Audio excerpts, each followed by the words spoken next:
Sveiki. Šiandien pradėsime mokintis sakyti komplimentus. Bet tam, kad juos pasakyti, mums reikia kažką žmoguje surasti, kas mums patinka. Dažniausiai, aišku, mes pamatom, kas yra blogai tame žmogui, kas mums negražu, nepatinka. O dabar reikės daryti viską atvirkščiai. Taigi, iš karto ir pradėkite. Pasižiūrėkite į mane ir pasakykit, kas jums gali, kas jums šiek tiek nors patinka.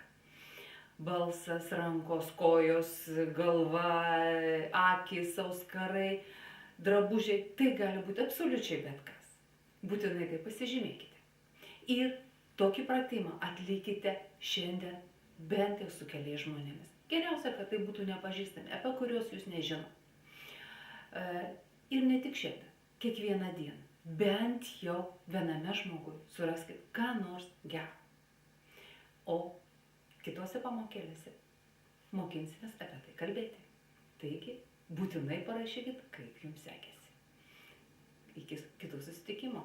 Ate.